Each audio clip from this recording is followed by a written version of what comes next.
Olá pessoal, seja bem-vindo ao canal Lucas Alves Engenheiro aqui no YouTube. Eu sou Lucas Alves, engenheiro eletricista de formação, especialista em energia solar fotovoltaica.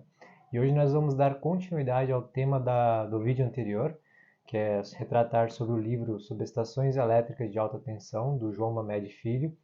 Porém, hoje a gente vai dar um foco mais na parte de dimensionamento dos barramentos de uma subestação de alta tensão. Essa é a capa do livro do João Mamed Filho, Subestações Elétricas de Alta Tensão. E os objetivos desse livro é proporcionar ou levar aos estudantes de engenharia elétrica, os professores que lecionam, ou até mesmo aos profissionais da área de atuação da engenharia elétrica, o conhecimento necessário para o desenvolvimento de projetos de subestações de alta tensão. E hoje nós iremos dar prioridade no diálogo sobre como dimensionar ou quais fatores devem ser levados em consideração para dimensionar um barramento de uma subestação de alta tensão. Para conectar as grandes usinas solares fotovoltaicas aos sistemas de subtransmissão, transmissão ou distribuição de energia elétrica, é necessário a construção de uma subestação de alta tensão, que vai elevar a tensão do sistema de geração, ou seja, da usina solar fotovoltaica, aos níveis de transmissão, subtransmissão ou distribuição. E nessas subestações de alta tensão, é necessário a construção dos barramentos, que são os elementos que vai receber os alimentadores das linhas de transmissão, subtransmissão ou de distribuição, ao mesmo tempo que vai fazer o paralelismo do sistema do CEP, né, do Sistema Elétrico de Potência, com a unidade geradora, ou seja, com a usina solar fotovoltaica. E a configuração do barramento de uma subestação de alta tensão deve ser definida em projeto, visando sempre o menor custo possível, para deixar o custo do empreendimento o mais baixo, para fazer jus ao investimento, né, na usina solar fotovoltaica, ao mesmo tempo que deve ser pensado também como deve ser a flexibilidade operacional dessa usina solar fotovoltaica, nos momentos de perda de geração ou de migração de alimentadores, e também nos momentos de manutenção, na qual a usina solar fotovoltaica estará submetida. Então, os barramentos devem ser dimensionados e configurados visando todos esses fatores operacionais, custo, para deixar a usina solar fotovoltaica operando na máxima performance ao longo do ano. No cenário de uma usina solar fotovoltaica, entende-se que os barramentos de uma subestação que conecta a usina solar ao sistema de distribuição e transmissão, ou SEP, Sistema Elétrico de Potência, os barramentos, no caso, eles são um conjunto de condutores que conectam tanto os circuitos que injetam energia, no sentido da flecha, no sistema elétrico de potência, ou os condutores que recebem essa energia da usina solar fotovoltaica. Então, o barramento ele é o ponto de interligação dos condutores, tanto os condutores da usina solar fotovoltaica quanto os condutores do sistema elétrico de potência. E você já conhece todos os tipos e configurações de barramentos de subestações de alta tensão? Se não, eu vou mostrar os principais tipos e configurações de barramentos mais empregados em todas as subestações que você pode encontrar ao longo de todo o território brasileiro. O primeiro tipo de barramento é o barramento tipo simples. Aqui mostra um diagrama bem simplificado de como ele funciona, desde a conexão com a rede de alta tensão, ou seja, o sistema elétrico de potência, até o local onde está conectadas as cargas secundárias a este barramento. Esse barramento, pelo próprio nome diz, é um barramento que contém apenas uma barra de transferência de potência, do sistema elétrico de potência para as cargas ou do sistema de geração para o sistema elétrico de potência. Quando o barramento tipo simples é implementado nas subestações, ele tem esta configuração, ou seja, uma barra simples, onde conecta do lado esquerdo os alimentadores do sistema elétrico de potência ou do sistema de distribuição em alta ou média tensão, e ao lado direito as cargas, os transformadores, todo o sistema da propriedade, que é uma propriedade consumidora ou geradora. As vantagens de implementação desse tipo de barramento é o baixo investimento e uma operação bem simples. E as desvantagens é se existir um defeito em alguma das barras ou alguma parte da barra deste barramento da subestação, o disjuntor geral e todo o barramento vai ficar desligado, ou seja, como ele só tem uma barra, ele fica refém. Se existe algum defeito, esse defeito condena todo o funcionamento da subestação. E a aplicação desse tipo de barramento com a configuração tipo simples, ele é muito utilizado em subestações que alimentam cargas elétricas que podem sofrer interrupções de tensão muito demoradas, ou seja, onde não há criticidade de funcionamento da operação. As subestações de alta para média tensão que possuem a configuração de barramento principal de transferência, a prioridade é a continuidade e a flexibilidade operativa das cargas, ou seja, as cargas que estão conectadas na média tensão, elas têm muita criticidade de continuar operando. Por isso, é uma configuração muito comum de ser encontrada nas subestações de grandes indústrias, onde o processo não pode ser interrompido. Quando a subestação está na condição normal de funcionamento, as chaves C, a chave C1, a chave F1, F2, F3 e F4, elas devem estar abertas, de forma que o fluxo de potência sempre saindo dos alimentadores 1 e 2 passe pelos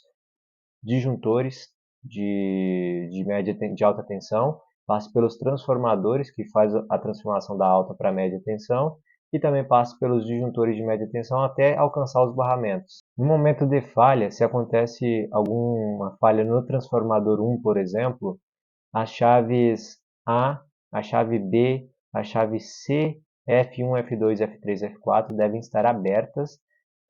de forma que todo o alimentador 1, o disjuntor de alta tensão do transformador 1, o disjuntor de média tensão do transformador 1, seja desconectado da subestação, deixando que apenas o alimentador 2, com os subsistemas conectados a ele, seja o único fornecedor de potência para todas as cargas conectadas aos dois barramentos, tanto o principal quanto o de transferência. Se a falha acontecer no disjuntor de intertravamento, a chave D, a chave E, a chave C e C1 devem ser abertas, desconectando o disjuntor do sistema da subestação. As vantagens a esse tipo de aplicação é que sempre é priorizado a continuidade do fornecimento de potência às cargas. Exige apenas um investimento de médio nível e tem a facilidade operacional e de manobra no circuito secundário. Se existir algum defeito em qualquer disjuntor dos circuitos secundários, apenas é interrompido a carga associada a esse disjuntor, e qualquer equipamento pode ser retirado e substituído sem a interrupção do fornecimento de energia. Uma única desvantagem é que, se acontece algum defeito no barramento principal, toda a subestação ela vai precisar ser desenergizada para a correção deste defeito. Na configuração barramento simples seccionado, existe a junção de duas configurações de barramento simples através de um disjuntor seccionador. Esse tipo de aplicação é muito comum onde não se deseja ter o paralelo, ou seja, o trabalho em paralelismo dos transformadores e também dos alimentadores, diferentes transformadores e diferentes alimentadores dentro de uma subestação. Esse tipo de aplicação ele é muito interessante, onde cargas de diferentes características não possam trabalhar, ou seja, ser alimentadas em paralelismo uma com a outra. Então, é necessário colocar um disjuntor seccionador entre os dois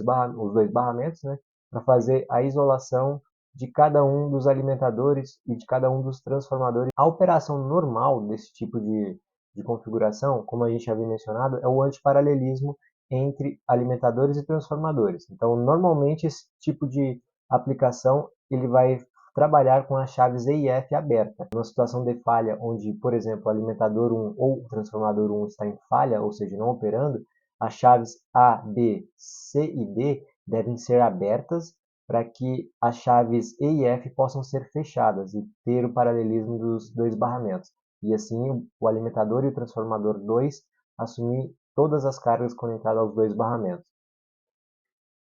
A única desvantagem dessa configuração é que, se acontecer o defeito em qualquer um dos barramentos, as cargas conectadas ao barramento defeituoso não conseguirão ser alimentadas energeticamente, uma vez que o defeito é no barramento onde elas estão conectadas Até o reparo acontecer, elas ficariam desconectadas dos alimentadores e dos transformadores. Nas subestações que possuem a configuração barramento simples com geração auxiliar, é muito comum ser encontrada esse tipo de arranjo, ou seja, essa configuração nas grandes indústrias que possuem geradores de emergência para fazer o controle de potência contratada da distribuidora, ou seja, potência demandada da rede da distribuidora ou potência injetada na rede da distribuidora, onde requer controle de potência injetada ou demandada da rede da distribuidora, esse tipo de configuração precisa ser implementado de forma que o gerador de emergência pode ser uma termoelétrica, um gerador a diesel, trabalhe conectado diretamente aos barramentos da subestação para alimentar as cargas no regime de emergência e na operação normal a distribuidora de energia ela permeia e continua alimentando todos os barramentos. Quando acontece um defeito no transformador ou no alimentador da distribuidora e a distribuidora não consegue fornecer potência aos dois barramentos, o gerador de emergência ele entra em ação. E, portanto, para desconectar a distribuidora é preciso que a chave E e F estejam abertas e todas as demais chaves que partem do gerador de emergência até alcançar os dois barramentos fechadas, ou seja, chave G, H, C, D, B e A. Quando o defeito na rede distribuidora é corrigido, ou nos transformadores ou nos alimentadores, a distribuidora ela volta a alimentar os dois barramentos da subestação, de forma que o gerador ele pode ser desacoplado, ou seja, as chaves D, C, H e G ficam abertas, desacoplando o gerador de emergência dos dois barramentos. E quando se deseja ter a operação em paralelismo, todas as chaves ficam fechadas, de forma que o gerador de emergência possa injetar potência nos barramentos da mesma forma que a distribuidora de energia. Ou quando a demanda das cargas for menor do que a geração do gerador de emergência, pode acontecer até mesmo a injeção de potência ou de energia na rede distribuidora. Nas subestações com a configuração de barramento duplo com um disjuntor e duas chaves, ela exige poucos disjuntores, porém mais de uma chave seccionadora. A vantagem desse tipo de subestação é manter a continuidade do processo, principalmente nos locais que se precise ter uma confiabilidade nos alimentadores de média tensão. Um ponto de desvantagem é que, por existir mais de uma chave seccionadora, expõe bastante os barramentos a possíveis falhas. Porém, se acontecer a falha em algum dos barramentos, eu consigo fazer a transferência de carga de um barramento para o outro. Basicamente, tem dois barramentos, o barramento 1 e o barramento 2, e a operação normal dessa subestação, com essa configuração de um disjuntor e duas chaves, é que a chave C, a chave D, a chave H, J e L permaneçam sempre abertas na operação normal e as demais chaves fechadas, de forma que o fluxo de potência sai do alimentador de alta tensão, passa pelo disjuntor de alta tensão, pelo transformador de alta para média tensão, pelo disjuntor de média tensão e depois alcança os barramentos onde estão conectadas as cargas. Na operação com barramento 1 em falha ou off, eu preciso deixar aberto, na verdade, as chaves F e G, ou seja, para desacoplar a barra 1 do sistema de alimentação das cargas, deixando que apenas a barra 2 fique como fornecedora de potência às cargas que estão conectadas à subestação. Então, abrindo a chave F e G, existe o desacoplamento da barra 1, deixando que apenas a barra 2 atue alimentando as cargas. E quando existe uma falha no disjuntor de média tensão, ou seja, nesse disjuntor aqui, a jusante do transformador, eu preciso deixar a chave A e B abertas, desacoplando o disjuntor, onde é feito um jump do disjuntor através da chave C, que vai estar fechada, ou seja, na saída do transformador, passo pela chave C, pulando o disjuntor de média tensão e vou direto para os dois barramentos. Aí eu deixo sempre a chave F e G fechadas para que esse disjuntor de intertravamento seja o meu disjuntor de média tensão. Subestações que recebem alimentadores na ordem de 230 kV, ou seja, 230 kV de tensão, elas normalmente são empregadas à configuração com um disjuntor e quatro chaves. Esse tipo de configuração ela é muito encontrada nas grandes indústrias que priorizam a confiabilidade no fornecimento de potência às cargas elétricas, ou seja, priorizando a continuidade do processo. Uma grande vantagem desse tipo de subestação é que, se um dos barramentos estiverem inoperantes, as cargas conectadas a qualquer um deles vai manter a continuidade do processo, devido ao intercâmbio das chaves seccionadoras. Uma desvantagem é que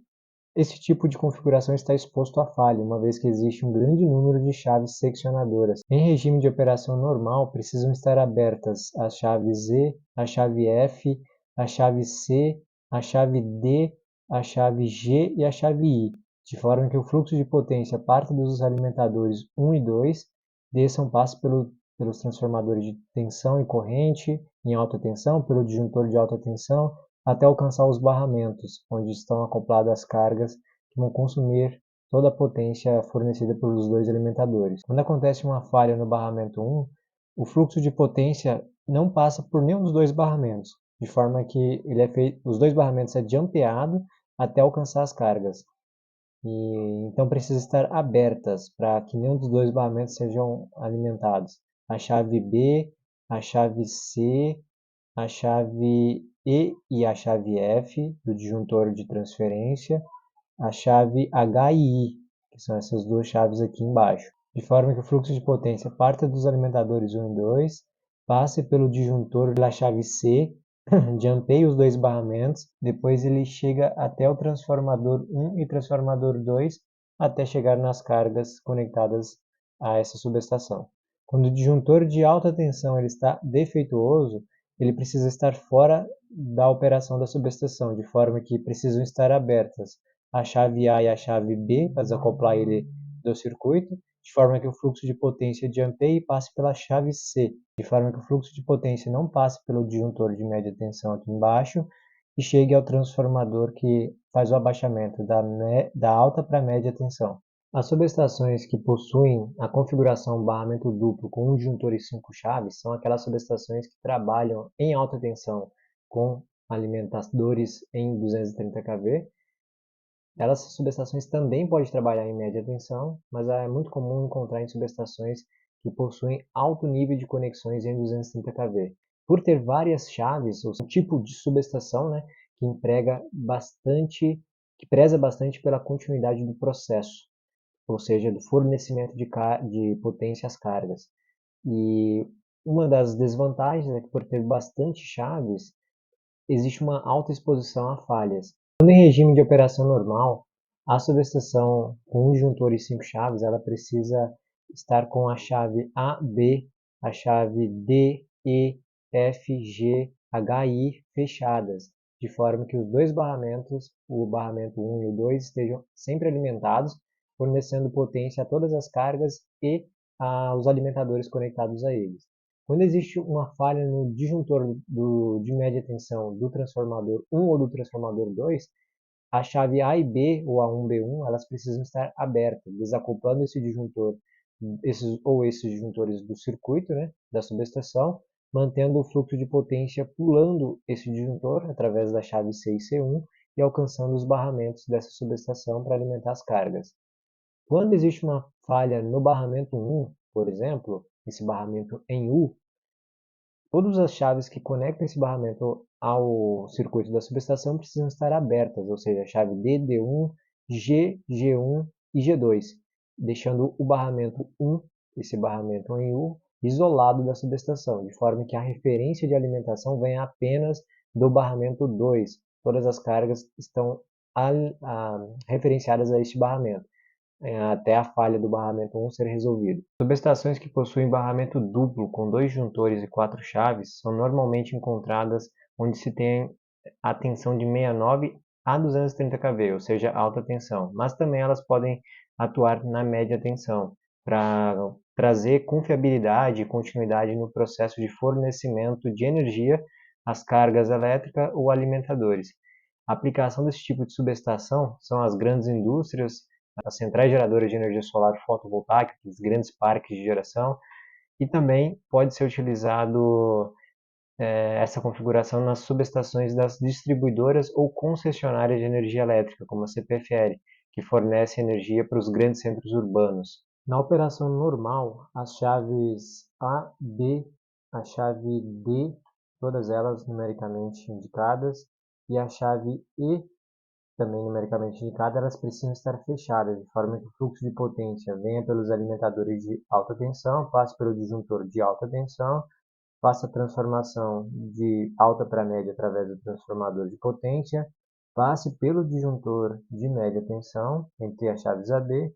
e chegue até as cargas através do disjuntor também de média tensão, segundo disjuntor, através das chaves D e E, até chegar nas cargas e nos circuitos secundários. Quando acontece uma falha no disjuntor de média tensão aqui depois do transformador, a chave A e B precisam ser abertas, desacoplando o disjuntor desse circuito, deixando-se as chaves H, I, G e F, na sequência H, I, G e F,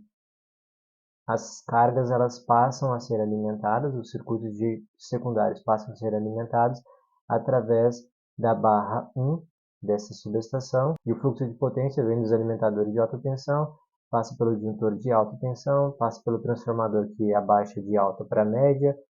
pula o disjuntor de média tensão depois do transformador e vem para a barra 1, que posteriormente pela barra 1 chega-se pelos disjuntores de média tensão e até alcançar as cargas. Nas subestações que possuem o barramento duplo e disjuntor e meio como configuração,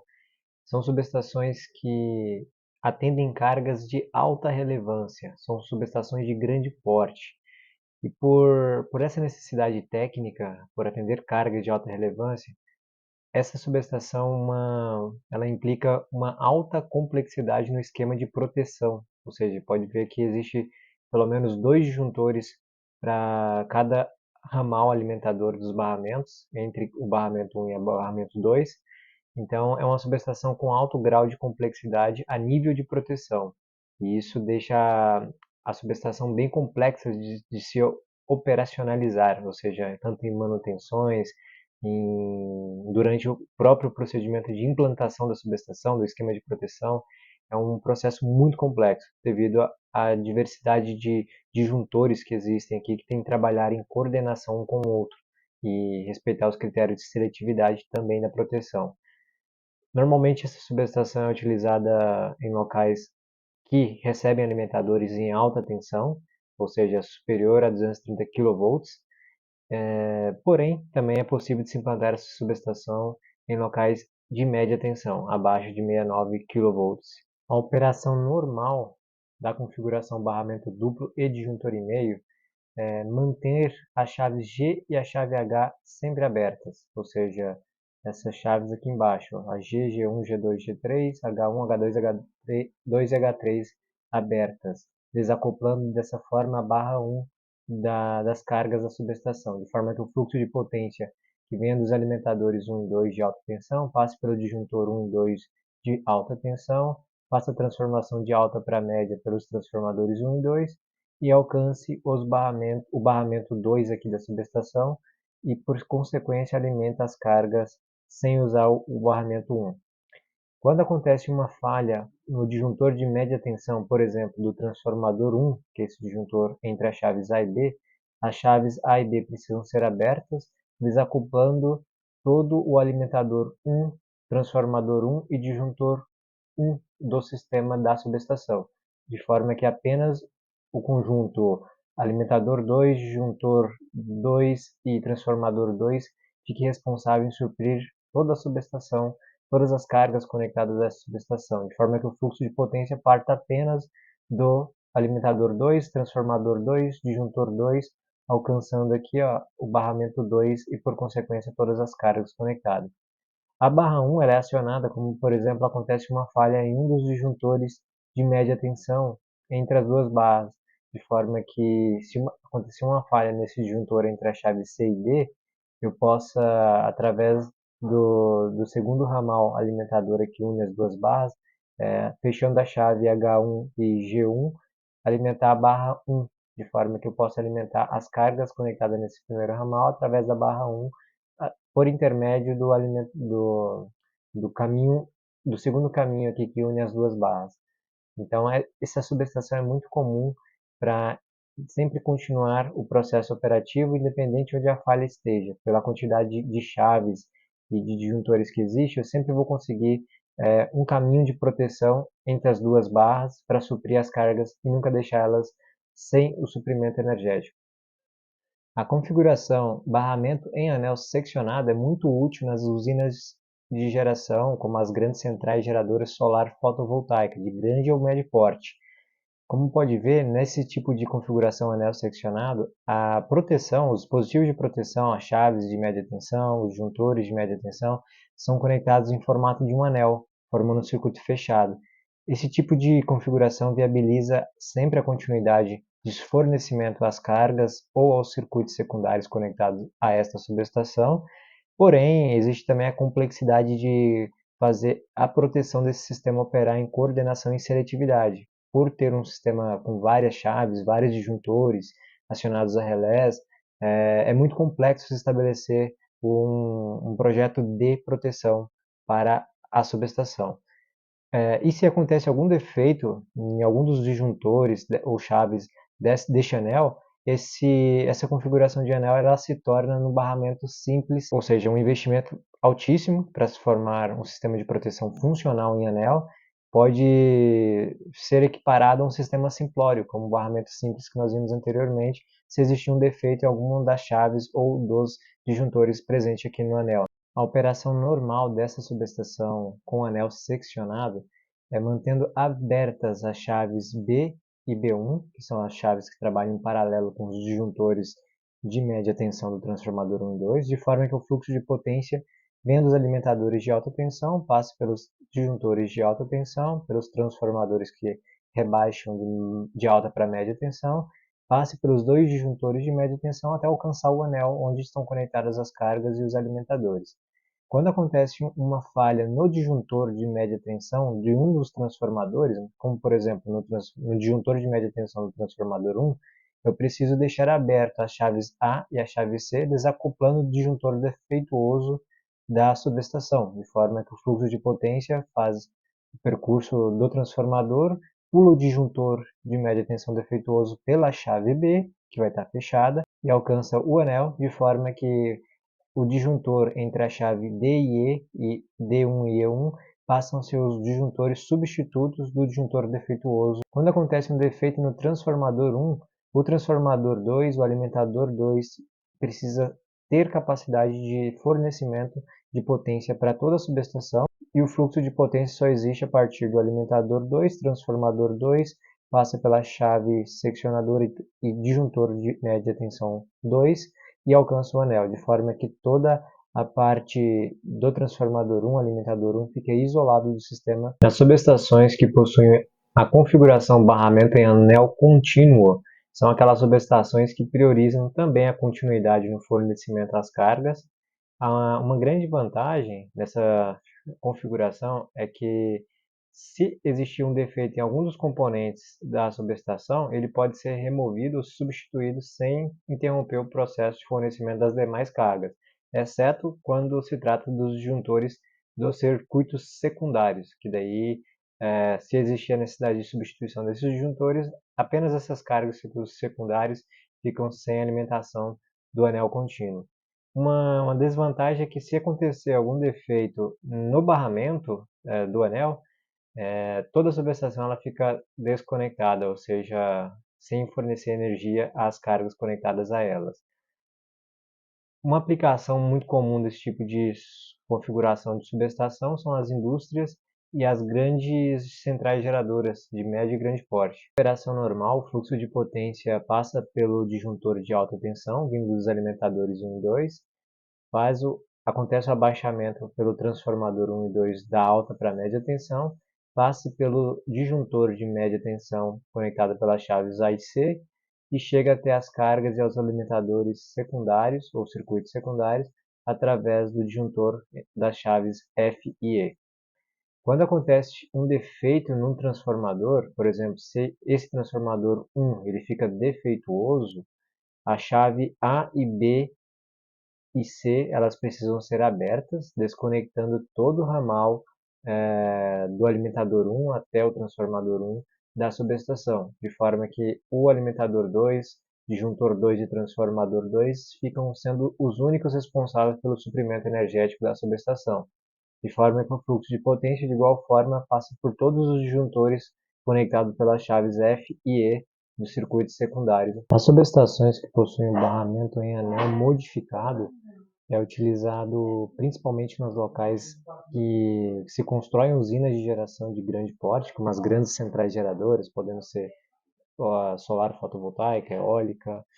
A grande vantagem desse tipo de configuração é manter a continuidade no processo de fornecimento de energia, seja para injetar na rede de distribuição local ou para alimentar algumas das cargas que estiver acoplada à subestação. Uma desvantagem é que é necessário manobrar até 3 chaves de transferências, né, quando se deseja corrigir um defeito ou isolar um defeito. Mas essa desvantagem se torna um ponto positivo, porque é uma forma de desviar o fluxo de potência para que o ponto defeituoso não interrompa o fornecimento de energia da subestação. Na operação normal, as chaves que precisam estar abertas são a chave B, B1, E4 e D4. A localização delas é a chave B e B1 que desvia o fluxo de potência do disjuntor de média tensão, quando necessário, elas ficam abertas em posição normal, e o fluxo de potência passa direto pelo disjuntor. As chaves E4 e D4 são as chaves que acoplam ou desacoplam o disjuntor de média tensão dentro do anel.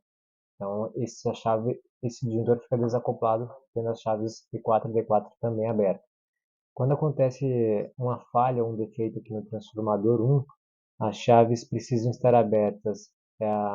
A chave A, B e C do transformador 1, desacoplando todo o ramal alimentador, o transformador, o disjuntor de alta e média tensão do ramal 1, deixando apenas o alimentador 2, transformador 2, disjuntor de alta tensão 2 e média tensão 2, fornecendo fluxo de potência para o anel da subestação. E quando acontece um defeito na chave, no barramento interligado pela chave D1 e D3, eu preciso desacoplar as chaves E2, D2, a chave E1, D1 e a chave E3 e D3, deixando elas abertas para desacoplar todo o barramento defeituoso, de forma que o fluxo de potência passa pelos alimentadores 1 e 2, pelos transformadores 1 e 2, disjuntores de alta e média tensão 1 e 2 e alcance o anel de forma direta, ou seja, por, não por intermédio das chaves B e das chaves E e D4. E essas são as principais configurações de barramentos que podem ser encontradas nas diversas subestações de alta e média tensão. Agora nós iremos entender como calcular a seção transversal dos barramentos de uma subestação e como calcular a máxima corrente que pode circular por estes barramentos, através de alguns critérios. Para calcular a seção transversal dos barramentos e dos condutores de seção circular, eu preciso utilizar a seguinte fórmula. A área da seção circular deste barramento é tido pelo número π, que é 3,14, vezes o diâmetro do barramento ou do cabo condutor, dividido por 2, elevado ao quadrado, e eu já tenho o resultado em milímetros quadrados da seção transversal útil. Se o barramento ele tiver a seção transversal retangular, ou seja, aquelas barras chatas, o cálculo dessa área pode ser feito de forma bem mais simples. A área deste barramento retangular é tido pela base da barra chata vezes a altura da barra chata, e já é tido em milímetros quadrados, as duas dimensões em milímetros. Agora, se o barramento tiver o perfil tubular, eu preciso fazer o cálculo da área externa, ou seja, da seção transversal externa, e subtrair pela área da seção transversal interna. Aí eu vou ter exatamente a espessura deste barramento em milímetros quadrados, ou seja, a área formada pela espessura do tubo. E para fazer esse cálculo, eu uso o número π vezes o diâmetro externo sobre 2 ao quadrado, menos o número π vezes o diâmetro interno sobre 2 ao quadrado, que já me dá a área da seção transversal em milímetros quadrados. A corrente elétrica que pode ser conduzida pelos barramentos de uma subestação deve ser criteriosamente calculada de acordo com 5 critérios. primeiro deles é o critério de capacidade de condução de corrente, que visa calcular a maior corrente que vai passar por aqueles barramentos da subestação, que não resulte nas alterações das características fisioquímicas do material dos barramentos, seja em cobre, seja em alumínio ou qualquer outro material dos barramentos. E o projetista ele deve tomar muito cuidado para calcular a maior corrente que pode passar pelaquele barramento em diferentes condições. Na condição de maior demanda, que vai ser a maior quantidade de potência que a subestação pode drenar para as cargas em um determinado período, na condição de regime permanente, ou seja, na onde a subestação trabalha de forma contínua, dentro dos limites de corrente constantes, e na condição de contingência, quando acontecer uma falha em um dos alimentadores, na onde o segundo alimentador da subestação que nós vimos anteriormente tenha que fornecer toda a potência para a subestação. Então, para calcular a capacidade de condução de corrente dos barramentos, o projetista deve considerar a pior hipótese ou a pior condição dentro dessas três e fazer o dimensionamento do barramento conforme o pior caso. Com relação ao critério 2 ou critério eletromecânico, o projetista deve determinar a seção nominal dos barramentos da subestação que possa conduzir com tranquilidade a corrente de curto-circuito, no momento que acontecer um curto-circuito fase-terra ou fase-fase, ou curto-circuito trifásico, além de fazer a escolha da geometria do barramento e da seção nominal que seja resistente a ações do vento. O critério 3 ou critério térmico, o projetista ele deve fazer a cálculo da seção nominal dos barramentos da subestação que tenha suportabilidade aos efeitos térmicos causados por curto-circuito, seja monofásico, bifásico ou trifásico ou fase-terra. Por mais que exista relés de proteção nas subestações de alta e média tensão para cortar o efeito do curto-circuito quando ele acontece, o projetista ele deve considerar uma margem de segurança de atuação do relé de pelo menos 1 segundo quando for fazer o cálculo desse critério técnico para escolher a seção transversal dos barramentos. Porque quando existe um curto-circuito, seja ele mono, bi ou trifásico ou fase-terra, a corrente de curto-circuito ela é muito alta e acontece em um curto espaço de tempo. Então, considerando um tempo de atuação do relé de 1 segundo, é uma margem boa de segurança para fazer o cálculo da melhor seção nominal que vai dissipar toda a energia em forma de calor proveniente de um curto-circuito para o meio externo. Então, o barramento ele precisa ser pensado, dimensionado, considerando o fator de dissipação térmica nesses curtos espaços de tempo que acontece um curto-circuito. O quarto critério é o efeito corona. O projetista ele deve fazer o dimensionamento dos barramentos da subestação, considerando o efeito corona, de forma que os elétrons que estão sendo conduzidos nos barramentos não percorram na superfície dos barramentos, ou seja, na extremidade do barramento, eles percorram de forma uniforme. Porque quando acontece a circulação de elétrons próximo da superfície do barramento, essa circulação de elétrons promove um campo elétrico rotativo ao redor da região dos condutores que provocam a aceleração de elétrons livres no ar, que quando esses elétrons livres no ar colidem um com o outro, formam-se arcos elétricos que podem associar-se ao outro condutor. O quinto critério é o critério da ressonância e vibração. Nesse critério, o projetista deve calcular a seção nominal dos condutores e barramentos da subestação, né, de forma que, quando acontecer um defeito, seja ele ocasionado por um curto-circuito mono, bi ou trifásico, ou fase-terra, ou até mesmo existir efeitos de ventos ali que acessam esse barramento quando ele está ao tempo livre, de forma que esses defeitos que possam acontecer não coloque os barramentos a vibrarem próximo da frequência natural do material que compõe os barramentos, seja o material cobre ou seja alumínio. O livro do João Mamed Filho foi o principal material consultado para elaborar esse conteúdo, e a ilustração do efeito corona foi tirada de um vídeo do YouTube. Aqui está o endereço dele para que vocês possam assistir o vídeo completo e entender mais a fundo sobre esse efeito. Eu termino essa apresentação com essa mensagem reflexiva do Lyndon Johnson, que diz que "There are no problems we can solve together, and very few that we can solve by ourselves." Essa mensagem em português seria mais ou menos no sentido de que não há problemas existentes no mundo, não existe problemas que não seja possível resolver em grupo. Todos os problemas podem ser resolvidos em grupos. E existem apenas poucos problemas que se é possível de se resolver sozinhos. Essa mensagem, na minha interpretação, ela traz ali uma reflexão para que a gente possa ser mais colaborativos,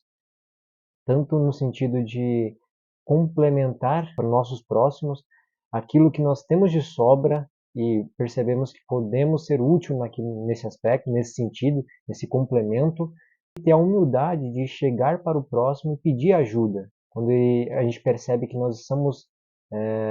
temos pouco conhecimento ou temos pouca compreensão sobre um assunto, ter a humildade de perguntar para quem tem mais autoridade, para quem tem conhecimento de fato naquilo pode contribuir. Então ter essa humildade e também ter essa compaixão pelo próximo.